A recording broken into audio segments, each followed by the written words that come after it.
Hey, good afternoon, everyone, and welcome to today's Vuelio webinar, AI as the new PR and comms stakeholder. I hope you can all see the slides that I'm sharing at the moment. If you can't, do let me know in the chat. So during today's session, we'll be exploring how AI behaves and influences as a stakeholder in its own right. We'll also be looking at the challenges and opportunities AI presents to us as a stakeholder, and what the long-term impacts of AI and LLMs could be on the communications landscape going forward. We will then conclude with a Q&A, so please do submit your questions throughout the presentation using the box at the bottom of your screen. And our speakers encourage a healthy back and forth, as do I, so please do get interacting and join in the discussion. And to introduce today's panel, I'm PJ and I work on content for Vuelio and also our sister brand Response Source, the Journalist Inquiry Service. And I focus on trends within PR, comms, the public sector, politics, and also the media. And here are today's speakers, today's AI and comms experts. So we have with us today Dr. Anne Gregory, who is Professor Emeritus of Corporate Communications at the University of Huddersfield. She teaches as an Executive Master's Programme for the UK Government, is an Adjunct Professor of at RMIT Australia and LSPR Indonesia, and Visiting Professor at the Universities of Navarra, Johannesburg and UTS Australia. And is also an international researcher, most recently directing the development of the Global Capability Framework, which scopes the public relations profession and shows what good looks like in our areas of responsibility. And also spent many years in practice up to board level in PR agency, the education sector and financial services, and has worked as a broadcaster for the BBC. And also works closely with organisations across the UK, Europe and Asia, including large IGOs like the World Health Organization, is a former president and recent board member of the Chartered Institute of Public Relations, a member of its AI in PR panel, and co-author of 4 of the AI in PR panel's major research reports. So we're lucky to have Dr. Anne with us today. So hello, Anne, and thank you for joining us. Thank you. What a great welcome.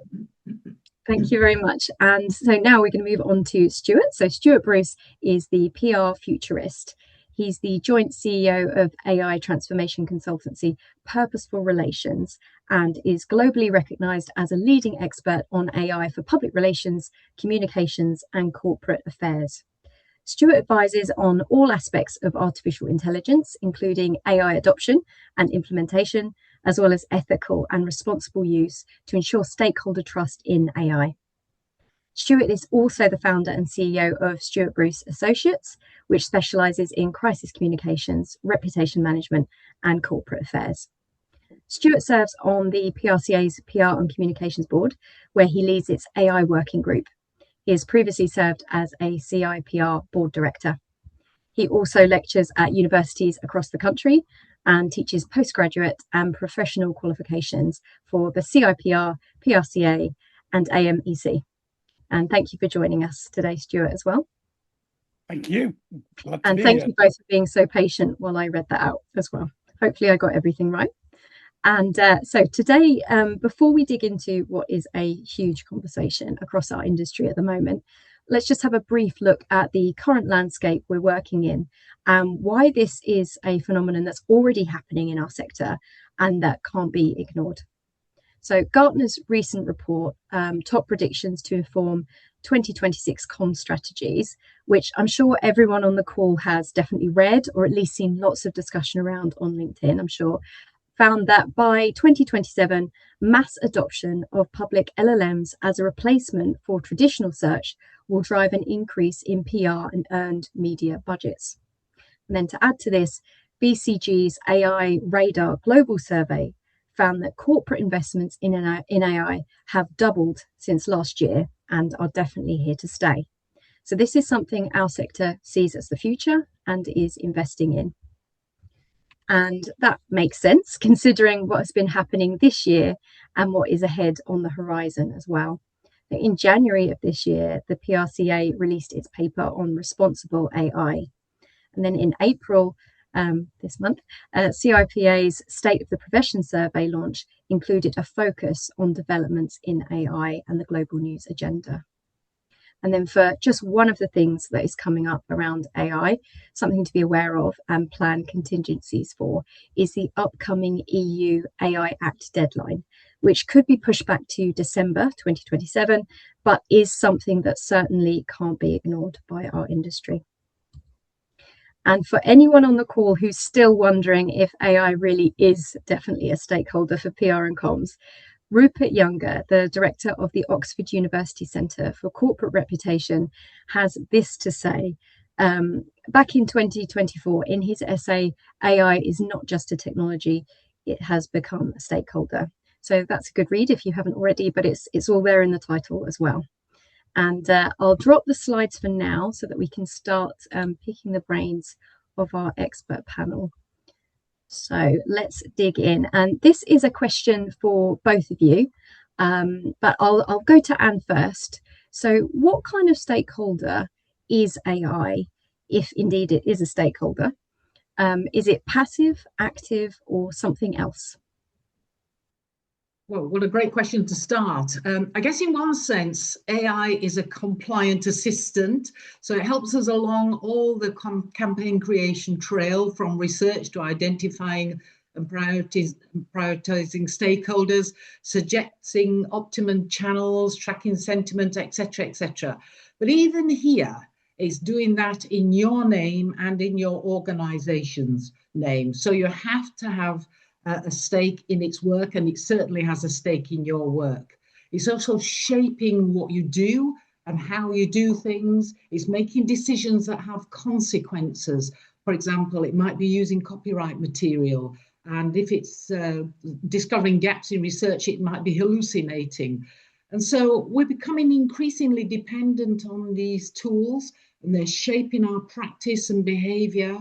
But AI is much more than just an assistant. It's a powerful actor in the information ecosystem. It's shaping how organizations are perceived, and it is influential. It shapes what seems to be true. It mediates our engagement with organizations and with individuals. So, for example, when it does these summaries, it does these summaries and it presents them to us confidently without any caveats, and it's very persuasive. And there's lots of evidence that is emerging that AI is believed more than other sources. So they're powerful presenters and mediators of information.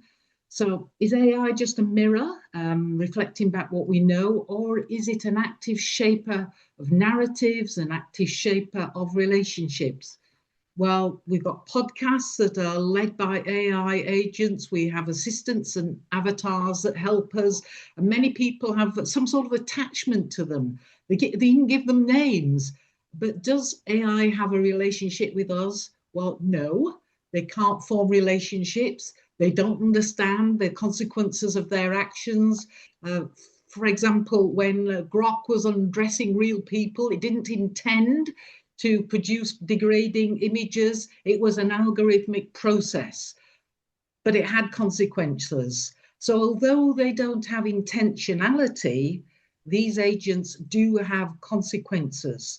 And when that's the case, they don't understand the nature of those consequences, but we've got something so powerful and it's so potent in its ability to handle and order and present information at speed, and it's persuasive. I think it's somewhere approaching a very strong stakeholder. And actually, like what Dr. Nikki Sweeney from New Zealand and her definition of these agents and AI, it's an accidental stakeholder. It's not intentional, but it certainly shapes our behaviours and our practices. Okay, thank you. And Stuart, what would you say to that point? Is it passive, active, or something else? I think it's kind of it's kind of interesting issue about this whole kind of picking up on all the things kind of that Anne was just saying there. I think there's a lot of confusion amongst kind of PR practitioners and actually the world about kind of what AI actually means. And I think one of the really key things that Anne just said there was about how people trust AI answers and how they relate to them, which isn't necessarily the same as how we as PR practitioners do. And my company, Purposeful Relations, did some research last year with 72 Point, where one poll did a survey of more than 5,000 consumers, 5,000 adults in the UK. And one of the things we discovered we were asking them about what sources do they trust. And not surprisingly, scientists were kind of up there at the top on about 80%. Um, we had mainstream media, which I think was 53 or 54%. But it was interesting that AI came in at 44%, which was like, that was a surprisingly high number for a lot of people, especially when you consider that only 24% of people said they trusted social media influencers. And if you look at where budgets and effort goes at the moment, it's going there. It's not going into what's happening with AI answers, which you can see are becoming a lot more kind of influential and persuasive.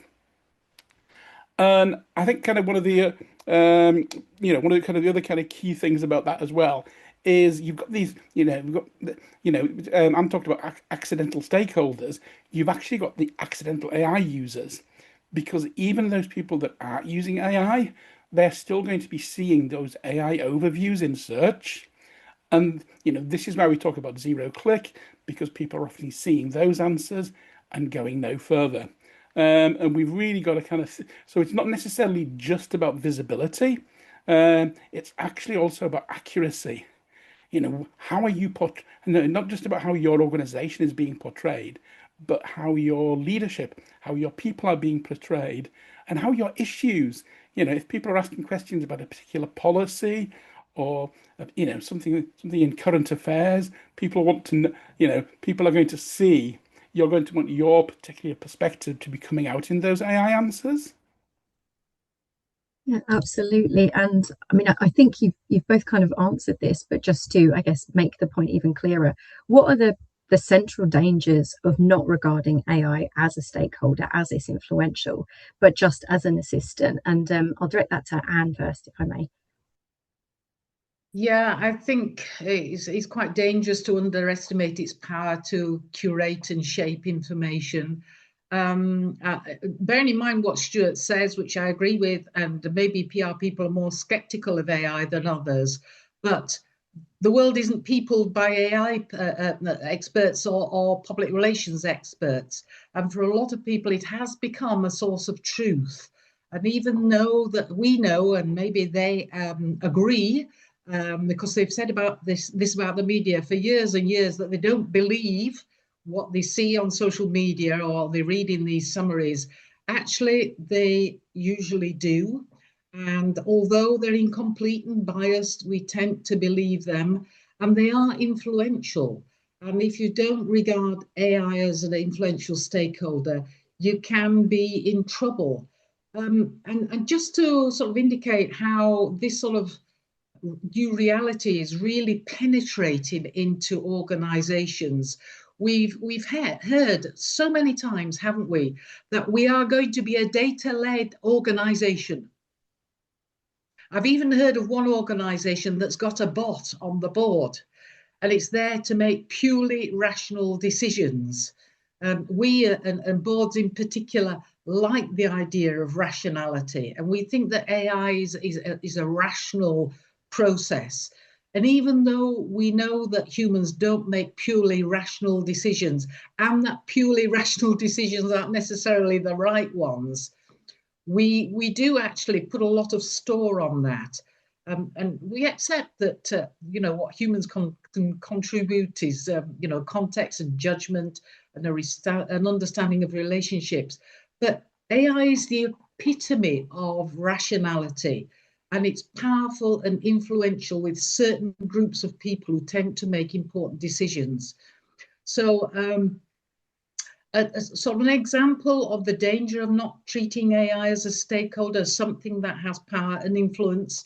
Well, we're often really pressed for time, So we don't build in the time to check the work of our AI agents, and this has consequences because these unchecked outputs go into that ecosystem, that information ecosystem. And guess what? The AI agents are using that unchecked information to create their own sources of knowledge. So there are real consequences in not taking real care of what these agents are doing on our behalf. And although we know AI summaries maybe are not entirely truthful, and the data that they collect their information from is flawed, we do have an increasing dependency on it at the same time as these sources are becoming more corrupt. So we need to be really careful, and we need to understand the potency of AI. And if we don't, I think we're putting ourselves in jeopardy. Okay, thank you. And Stuart, what would you say to that? What do you see as the key dangers of not actually accepting that AI is a key stakeholder for us now? Okay, so a couple of points. First of all, to kind of explain kind of what AI as a stakeholder actually means, because that kind of leads into a really practical example. The reason we talk about kind of AI as a stakeholder in this context is because it's creating content in just the same way as a journalist or an analyst or a politician would. And it's doing that by kind of synthesizing lots and lots of bits of information from different places. And the more touch points that AI can find to verify that this is a reliable piece of information, that this is a fact, the more likely it is to be actually included in that AI answer. So if we're creating an environment where AI can't find enough, then it's not necessarily going to give our perspective. And the particular example that I have was a university we did some work with, where they were facing an industrial dispute. And it was quite interesting to look at the AI answers about, if you ask questions about it, because they nearly all came from the trade union perspective. And the reason was quite simple. The trade union published its statements on its website. It was putting them on social media. Its members were discussing them. When they gave a quote to the media, that was their perspective. What the university was doing is they considered this to be negative. So the only thing they did was respond to media inquiries with a direct response to the journalist, which then got published in that media outlet. That was the only touch point. The trade union gave them half a dozen, the university gave them one. It just wasn't credible. So that's kind of really practical example of what this actually means. And when you actually look at the kind of the stakeholder map of where kind of AI sits, if you think about it, you as an organization are creating content, and the AI models are seeing that. But journalists are creating content, and the AI models are seeing that. Ordinary people, users, customers, stakeholders are creating content. The AI sees that. But they're also influenced. You know, when journalists are creating content, they're doing it partially on the basis of what they see in AI, the same as when users are. So this is, it is a multi-directional kind of relationship, and being able to kind of understand that landscape.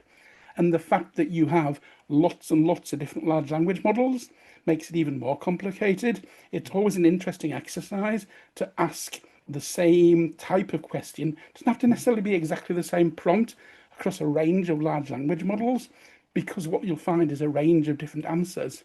So we were working with a client recently where we were asking questions about what was the most trusted source in this industry sector. And if you were using Mistral, Le Chat, which is kind of the French large language model, they were quids in because they were top of the list as the most trusted source. ChatGPT, on the other hand, didn't mention them. They weren't even at the bottom of the list. With the others, they were all kind of somewhere else. You've got to understand that and then think, how on earth are you going to correct it? I think there's an interesting difference here, though, Stuart, as well, which is around the fact that if you've got a beef with a journalist and you think they've not represented you fairly, you can go and have a conversation with that journalist and you can present it with a case, if you like. You can even go to the editor and get some sort of redress.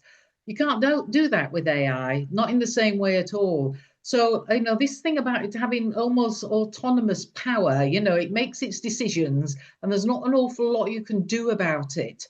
And therefore, this idea of it being a very powerful and influential stakeholder, but not one that you can necessarily influence back, I think is quite an important point, really, because it makes things incredibly messy. And, once a narrative is set, it becomes really, really difficult to counter that narrative, which of course where PR comes in and our skills early on, right at the beginning. But yeah, so it's a different sort of stakeholder, isn't it? No, absolutely. And that and that kind of comment about shifting a narrative is so important, because if organizations aren't doing something now, it's too late. Because, we talk about, I mean, NATO published a paper recently on kind of misinformation and disinformation. And, one of the concepts that NATO talks about a lot is pre-bunking and inoculation, which basically means making sure that your information is out there. And that's what you need to do with AI. It's kind of too late to kind of wait and watch and see. You actually need to be making sure that it understands your perspective now. And as Anne says, it's not just as simple as kind of dealing with, a kind of truculent journalist or an activist group. AI is influenced by a multitude of sources. And that was one of the reasons last year that we kind of published a white paper on this, because last year it seemed that every single month, if not every single week, there was a new report came out that said, "Ooh, you've got to be in Reddit, you've got to be in the Wall Street Journal, you've got to be in XYZ, because that's the most important for AI."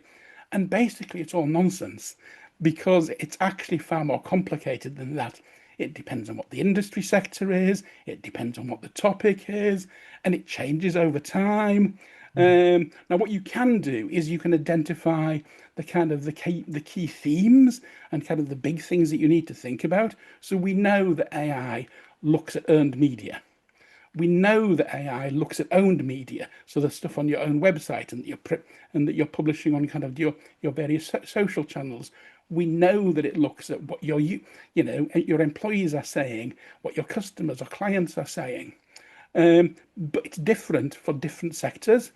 So for example, if it's a corporate kind of sector, or it's a particularly complex policy issue, then owned media is particularly powerful. And institutional media, so things like looking at what the Parliament site web publishes, or the European Union, or World Health Organization, things like that. For consumer brands, then often earned media or kind of review, even kind of review websites and things will have a lot more sway. And you can't just make the assumption.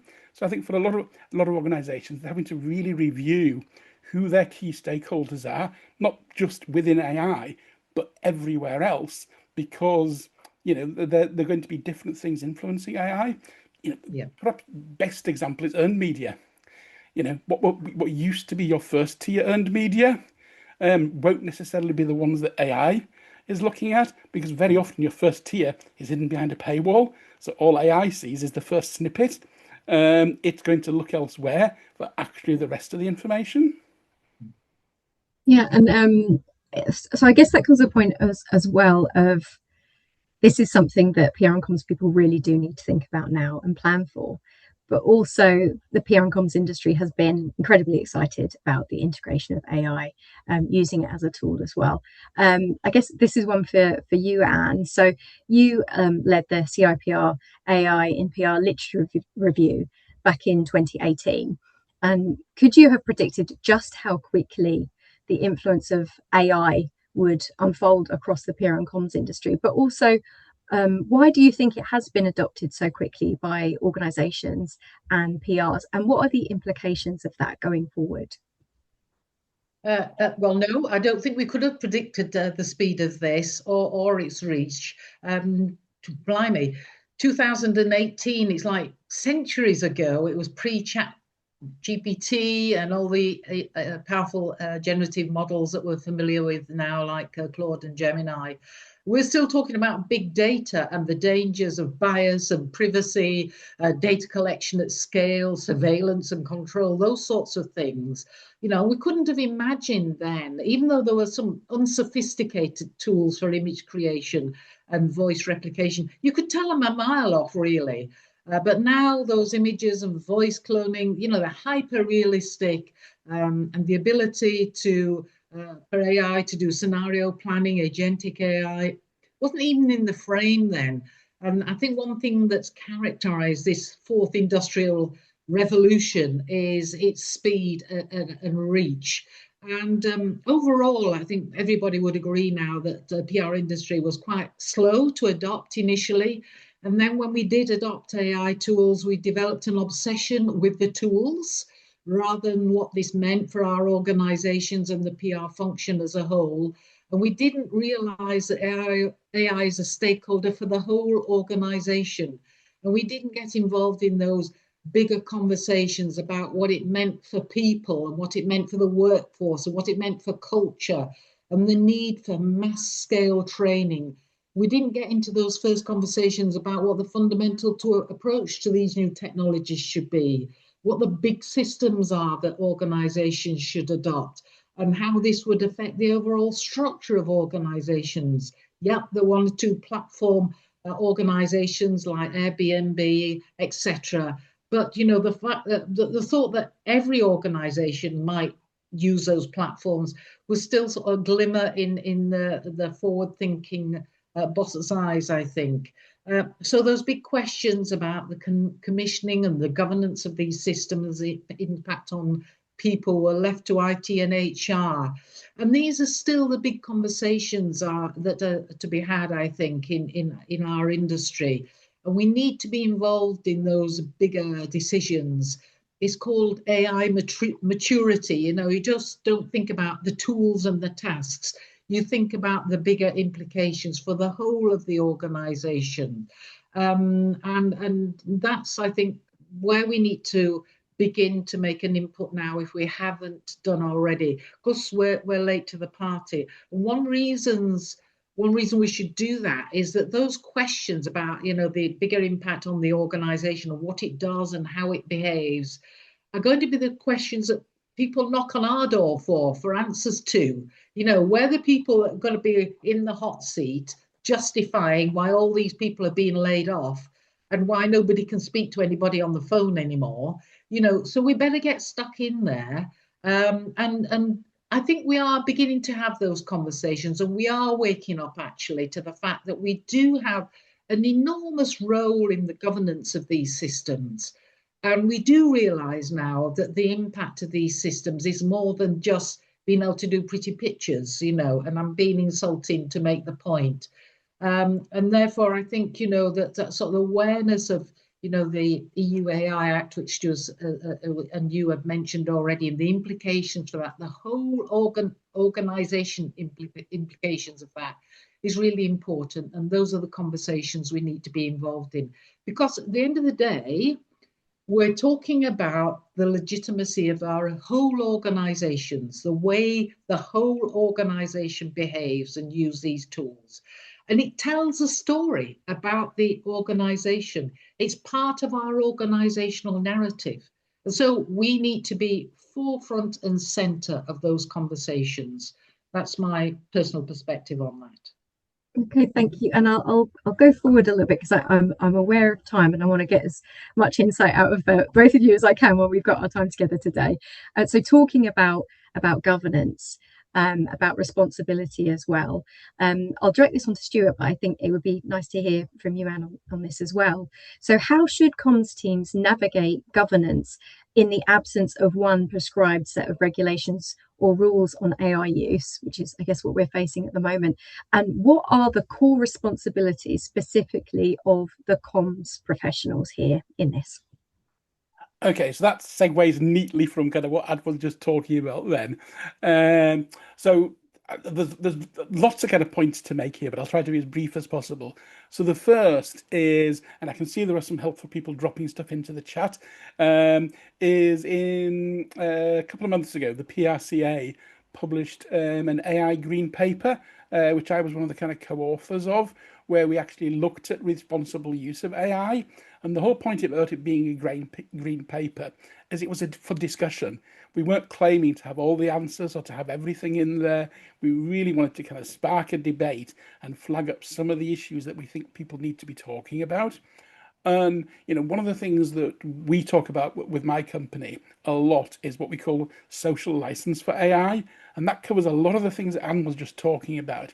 It's making sure that it's not just about how you as PR people or comms people are using AI, but how the organization is embracing it. And social license means how on earth do we get trust from all of our stakeholders for the things that we might want to do with AI? How do we bring our employees with us? How do we make sure that we're using it in the most sustainable way possible? What are we doing to address issues around bias and inclusivity and fairness and access? And the answer is actually going to be different for different organizations, which is where you can't be kind of too prescriptive.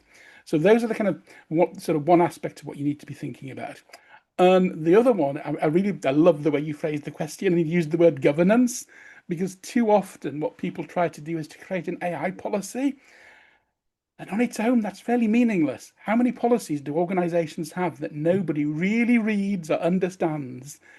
Governance is something entirely different. It's living and breathing. The policy only means something if you've done some training to go with it, if you're actually doing some feedback to ensure people have understood it and they're actually embracing it on a day-to-day basis. What due diligence are you doing to make sure that it's actually being applied right across the organization?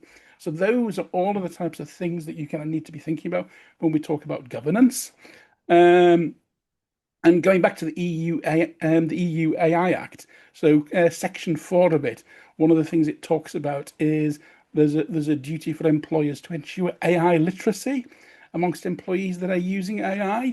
Now, it doesn't define what AI literacy means, but I think a fair assumption of understanding what it means is having that policy in place, providing that training, but then also having that feedback loop to make sure that people have understood it. So what I often talk about and we do with clients is an AI driving license. Because if you give people an AI tool, it's a bit like giving them a company car without checking they know how to drive. But actually, you're giving them a high-performance sports car without checking they know how to drive.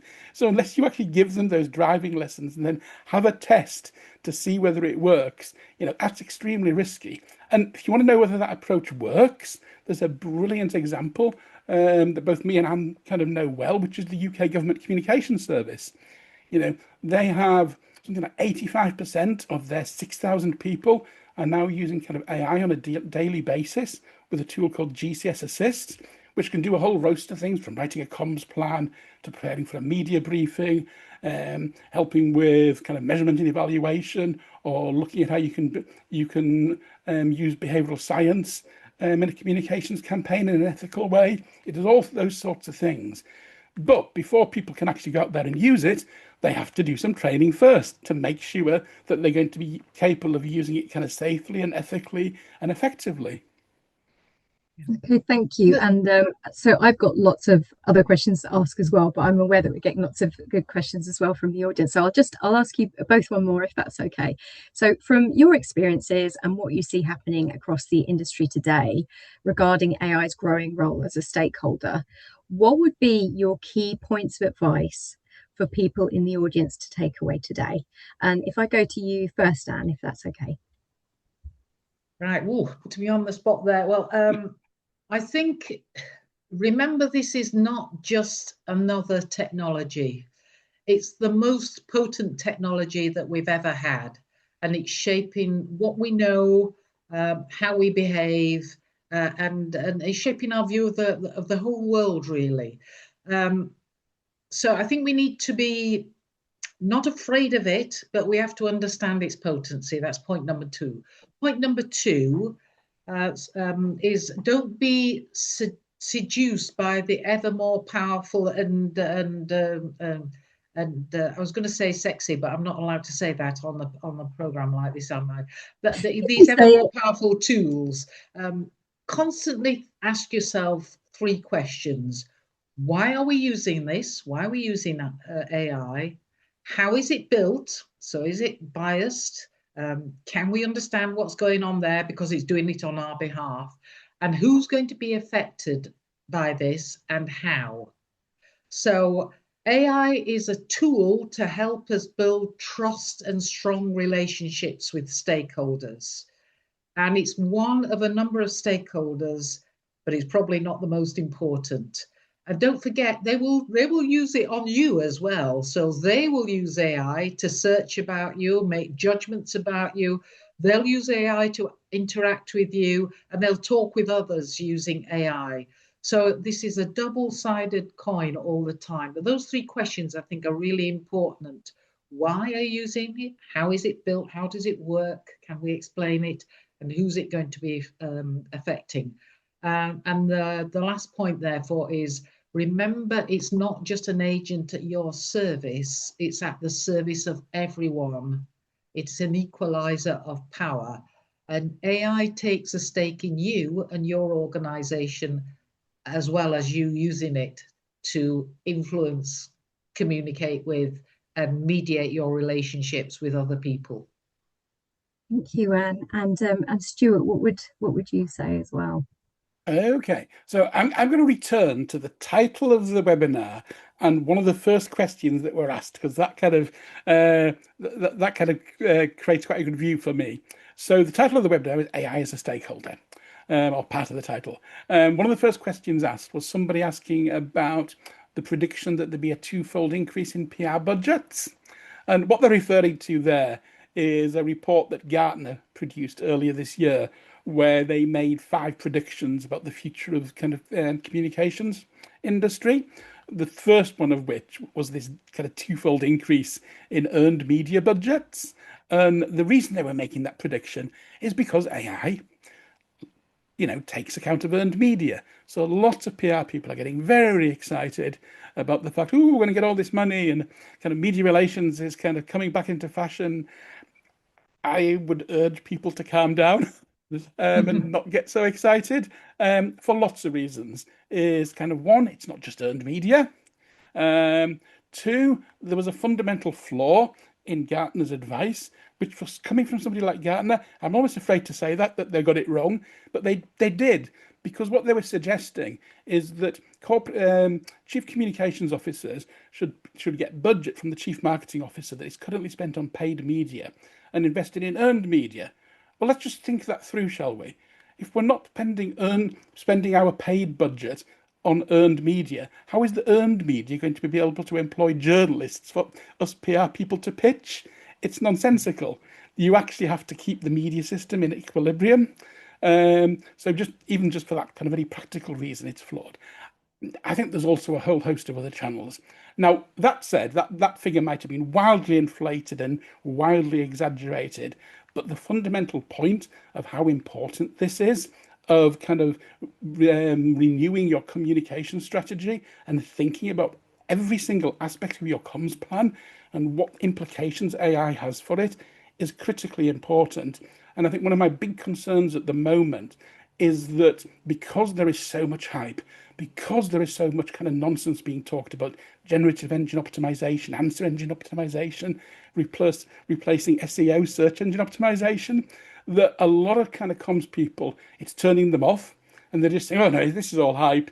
I can't believe any of this. I'm not going to do anything. And they're right. There is a lot of hype and a lot of it's wrong. They absolutely cannot afford not to do anything. And hopefully that example I gave from the university is a good illustration why. It's absolutely critical you do understand what all of this means for your work on a day-to-day basis, and you start to modernize and update your comms plans. It doesn't mean ripping them up and starting again. What it does mean is every single aspect of it just needs to be checked and thought about, and saying, is this really the best way to do it? Is there a better way to do it? What do we need to tweak? What do we need to add? What do we need to remove? And I think if comms people aren't doing that this year, they're going to be really in trouble, which is why I'm so kind of frustrated about the hype putting them off. Yeah, absolutely. Thank you, Stuart.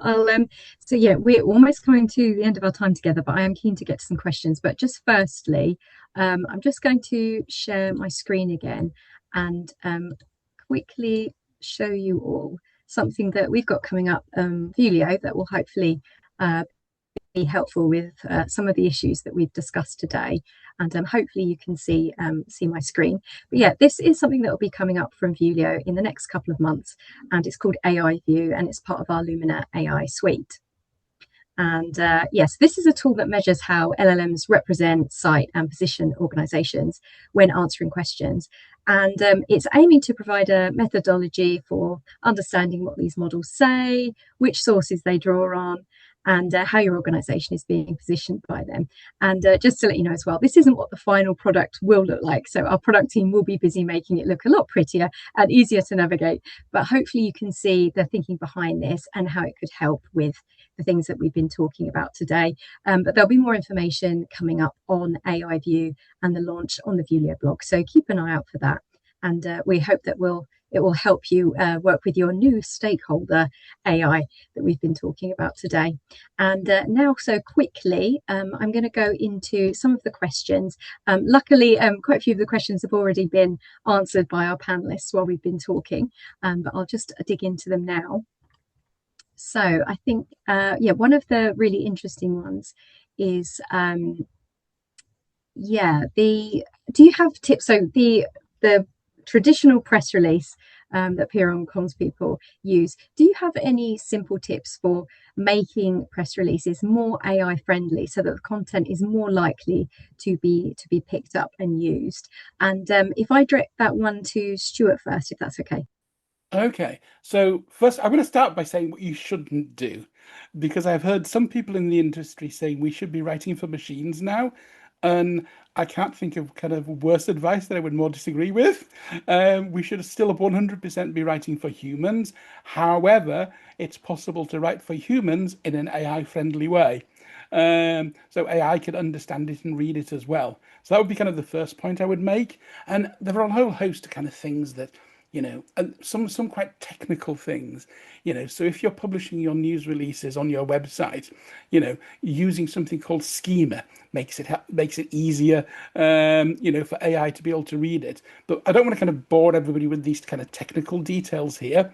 I think the key thing is, one of the things that you'll find about the earned media that AI reads is because it's not the top tier title.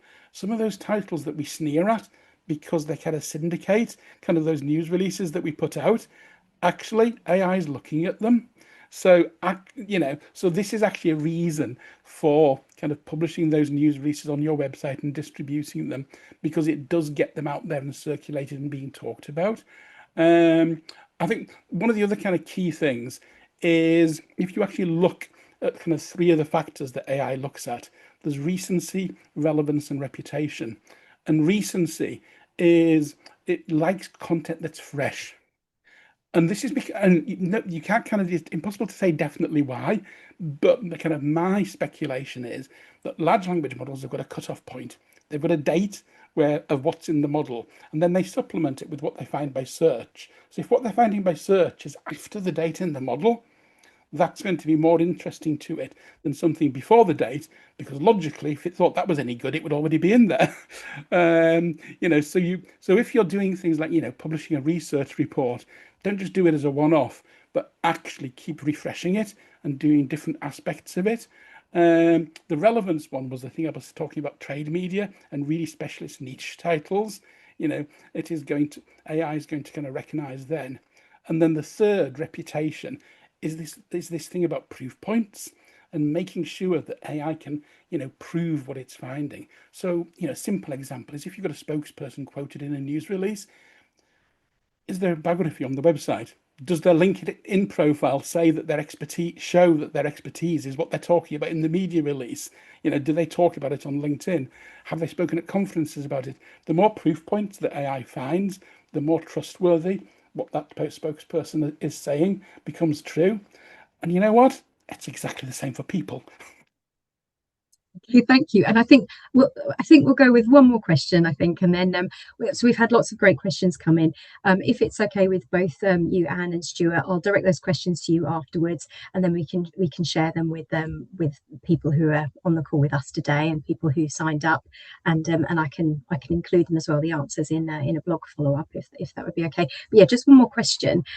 So should we be re-evaluating outreach approaches when looking at a broader scope of potential outlets for coverage opportunities over and above the media?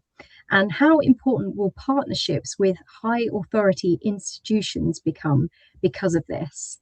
And I'll open this to both of you, if either of you would like to address this one. Well, I think Stuart's got the practical expertise, so over to you, Stuart. Yeah, I mean, to be honest, I think I kind of already touched on that earlier when I talked about the fact that you need to reconsider your tiers of media. Just like a simple practical example from a project we did recently. They had kind of Bloomberg right up near kind of the top of their list. Except when we actually looked at where their topic was being discussed, we couldn't find a single reference or citation to Bloomberg. We did find some from Reuters, and we did find some from kind of trade media. So in terms of, just simple things, when they're doing outreach or if their kind of CEO has got a limited number of time to do interviews, it changes the priority of the ones you're going to accept. I think the institutional and the kind of owned one is interesting, because when we talk about owned media, you're not just necessarily talking about your own owned media. Often you can be talking about partners or suppliers or customers, the things that they're publishing. And often at the moment, we are meant to be in public relations. The key word is relations. And sometimes we focus on too small a segment of stakeholders. We might look at the media, we might look at politicians, but it needs to be a lot broader than that. We really need to understand all of the relationships that an organization has, and think about whether we can kind of manage those relationships in a better way for the organization and the people and the organizations, but also what impact that's going to have on kind of AI answers, because it is going to have an impact on both. And fundamentally, organizations need relationships to exist. We talk about kind of license to operate, but that depends on relationships. You can't exist in a vacuum. So it's fundamentally important that we get this right. And it's one positive thing that AI can help us with. Look at those spread of relationships that are going to help us get traction with a whole range of other organizations, influential people, etc., etc., etc. Yeah, absolutely. Okay, thank you both so much. I see we've gone over time a little bit. There's so much more we could talk about today. But yeah, thank you so much to everyone who submitted their questions. We will get to them in a follow-up post. And yeah, a huge thank you to Dr. Anne and also to Stuart for sharing their expertise with us. And yeah, thank you again to everyone who joined us today. We'll be following up with a recording of today's session with everyone who signed up. And also we'll be writing up the key points as well in a blog post that we'll also share in the email that you'll also be able to find on the Vuelio blog. And yeah, so thank you so much. And if, hopefully everyone feels a little bit less scared about the future and AI as our new stakeholder. So have a wonderful afternoon, everyone. And yeah, goodbye from me and goodbye from Stuart and Anne as well. Thank you. Bye, everybody.